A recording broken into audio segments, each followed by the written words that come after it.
Hi friends, welcome back to my channel. So I want to talk about all of the 5-star reads that I've had this year.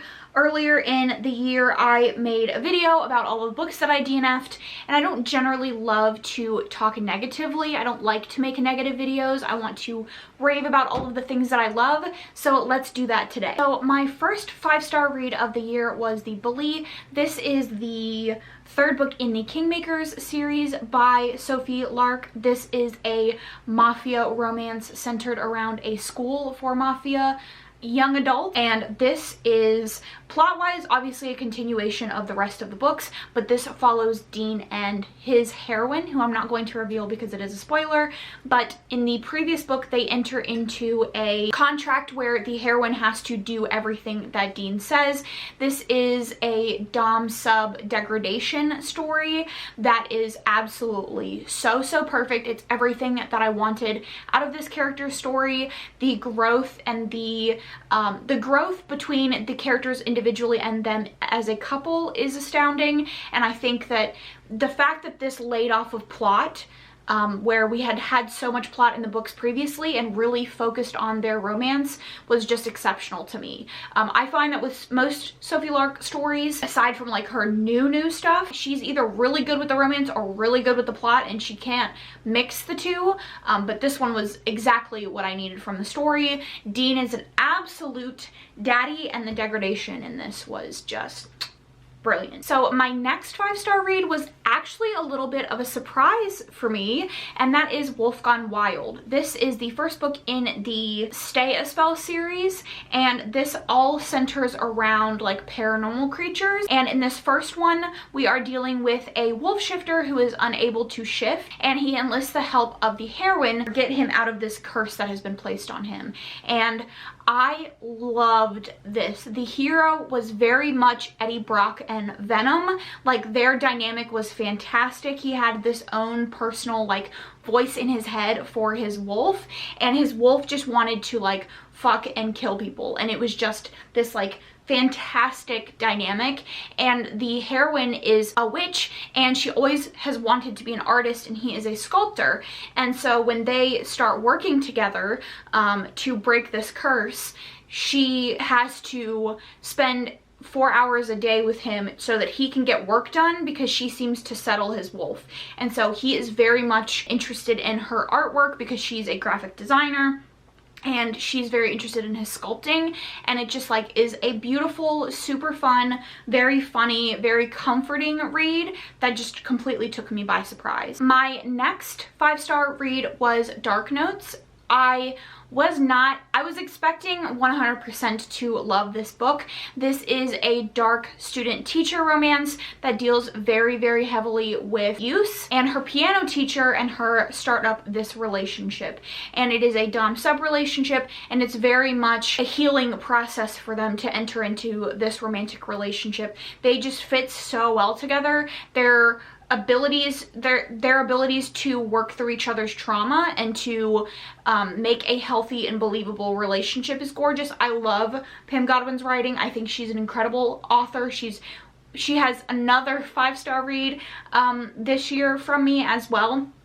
Her writing is pretty complex without being too flowery, and you just get sucked into the story and sucked into these characters so fast, and I loved this one. Again, it is very dark, very heavy, and if you don't like the student-teacher dynamic, obviously you should avoid this one, but it's beautiful. So for my next 5-star read, it's actually a complete turnaround from all of these romances, and that was Comfort Me with Apples. Now, this is a horror novella, so I don't want to tell you too much about the plot because it's best to go in with as little knowledge as possible. But it's basically about this woman who at the start of the story is engaged. She is married to this man that has become her entire life, and she lives in this gated community, and she is not allowed to ask any questions, and she's not allowed to go into her basement, and everything goes a little bonkers, but you're not quite sure if what you're seeing is real, if she is a reliable narrator,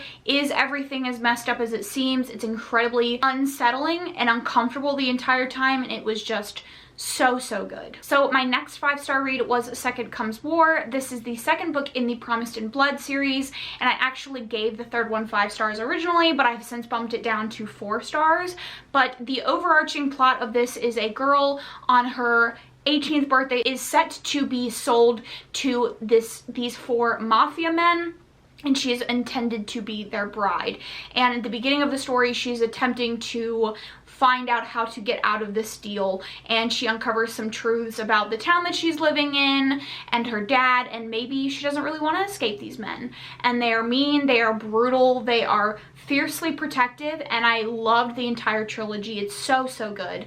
And the first and second one were both 5 stars. And the third one was 4 stars because it dragged a little bit in the middle, but overall this trilogy is perfection. If you really, really, really want to read a reverse harem dark romance, I definitely recommend checking this out. Check your trigger warnings because it's incredibly dark and the men are not nice. My next 5-star read of the year so far was Her Soul for Revenge. This is the second book in the Souls trilogy, and this one I think I liked more than the first one, and I gave both of them 5 stars. They just settle with my horror romance loving heart so much. This book is set along the same timeline as the first book, so you really could start with this one if you wanted to, but this is about a woman who, when she was like 15 or 16, she becomes a victim of a cult in her town, and she is now back like 5 years later to get revenge on the cult, and she enlists the help of a demon to do so.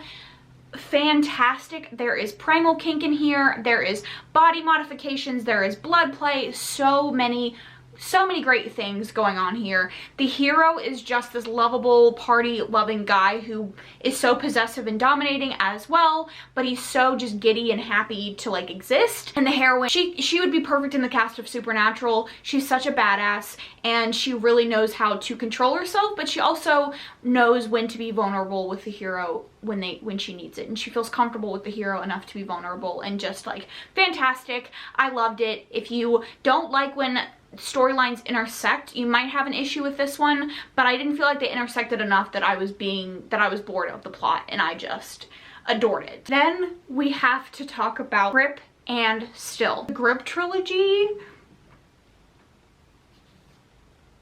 I don't think I've ever cried so hard at a book, aside from like 15-year-old me crying at the end of Clockwork Prince. This is about a girl who is the manager of an artist named Grip. He's a rapper, and he has had a crush on her for a long time. He was originally friends with her brother, and then her brother started his own recording company, and she became Grip's agent. And Grip has always had a crush on her. They had had a previous connection that felt just like life-changing, but they ended up parting ways because he was cheating on his girlfriend with her, and she found out about it, and so they went their separate ways, and she kind of views him as this fuckboy. And given the relationship of her parents, she doesn't want to become her mother, who just settles and who takes whatever their significant other will give them. So this is such an emotional series. If you want to read romances where you feel like the couple is meant to be, it is truly soulmate puzzle piece stories of couples that work through their traumas and their shit together and come out the other side, and you have this beautiful, satisfying ending. That's what Kennedy Ryan does. I think she perfectly embodies soulmate love stories, and this one just hit me so hard. This has a trigger in the second book. Is not personally a trigger for me, but it destroyed me watching this couple go through the pain and then work through it together. It was one of the most beautiful and satisfying experiences that I've ever had, and I don't know if anything can beat this trilogy for me, because it just is so stunning to watch them love each other and work through it, and it just So then we have another horror novella, and this is Nothing But Blackened Teeth. This is basically about a group of friends who decide to have their friend's wedding at a haunted mansion in Japan, and it is not all of that it seems, and that's what I'll give it. If you are a fan of Japanese horror, very like Ring-esque horror, you will absolutely love this. The description is just fantastic. The writing is so beautiful, it's so well executed. It's like you could see it in your head. I loved it. So my next 5-star is actually another Kennedy Ryan, and that is Long Shot. This is the first book in her Hoops series, and this follows a heroine who is in the midst of an abusive relationship, and her and the hero kind of miss each other. So they had this connection one night, and then he finds out that she's married to his basketball rival, and they go their separate ways. This is incredibly heavy. There is on-page domestic abuse, on-page rape. It's very hard to read, but the ending is again so beautiful. I would say for the majority of this, for about 60% of this, they only interact, the hero and the heroine only interact maybe 6 or 7 times, and then the remainder after that 60% is spent on them falling in love and getting their HEA. And it's so heart-wrenching, but so stunning and fantastic and satisfying to read. So my next 5-star read of the year was Sea of Ruin by Miss Pam Godwin again. This is a dark historical romance that is a polyamorous relationship between a woman and her husband and a pirate hunter. So in the beginning of the book, she is on the run from her husband. She's a pirate, she runs her own crew, and he ends up coming aboard her ship and kind of like kidnapping her in a sense, and she goes on the run and she runs into a pirate hunter. And stunning. Like, the trauma that the 3 characters in this story have to work through together to make their relationship work is so beautiful.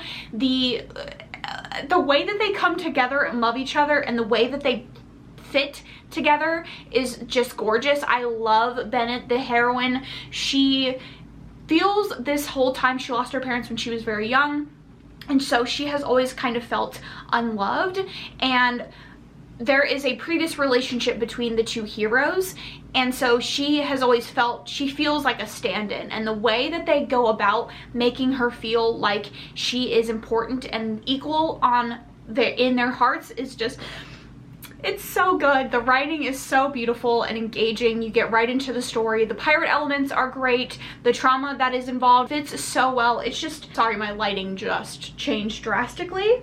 Thank you, clouds. And then my next 5-star was actually another historical romance, and that is How to Love a Duke in 10 Days. This is the first book in the Devil You Know series, and honestly, this one was a huge shock for me because I had read the second book, All Scott and Bothered, in this same series and did not like it at all. I thought it was awful. The hero was insufferable, but this one was amazing. So at the beginning of the book, the heroine is sexually assaulted by her principal at the private school that she is attending, and this results in her murdering him, and her 2 friends and the school's gardener end up burying his body. And we flash forward to, I think, 10 to 15 years later, and she gets a note from one of her said friends saying that she's in trouble, and she shows up to this castle on this like coast, and her friend tells her that she is currently engaged to the hero and she needs to do some digging because she thinks that he was involved in the death of her family. Again, the way that the trauma was handled in this, the way that they work through their issues together to bring them together is absolutely beautiful. This hero is definitely touch her and you die if you are interested in them, in that vibe. He is gruff and overprotective. There's multiple scenes where he has to save her, and just watching them working through the barriers that she has around her is gorgeous. The hero has his own hang-ups that they are able to work through together, and I really loved Kerrigan Byrne's writing here. I think she executed this love story perfectly. And then the last 5-star that I have for you is actually a manga, and that is the first volume of Blood on the Tracks. This is a psychological horror manga, and I don't want to get too into the details because I want you to just go in with as little information as possible, but this is basically about a young boy's toxic relationship with his mother. It is very creeping, very slow, very unsettling, and then the reveals at the end of each volume just It's fantastic. I gave the first volume 5 stars, obviously, and then I gave the second volume 4 stars, but I know I am in for a treat. I've heard it only gets better from here, and I'm so excited to dive in. Those are all of my 5-star reads so far this year. I think I've had a pretty good year. I think I have learned a lot about my own reading taste and what can push a book from 4 to 5 stars for me. So I know that a lot of these are probably going to end up on my favorites of the year list at the end of the year. Let me know down in the comments your favorite reads of the year so far. I would love to know. If you don't have anything to say, leave a heart emoji of any kind. Thanks so much for watching. I will catch you guys in my next one.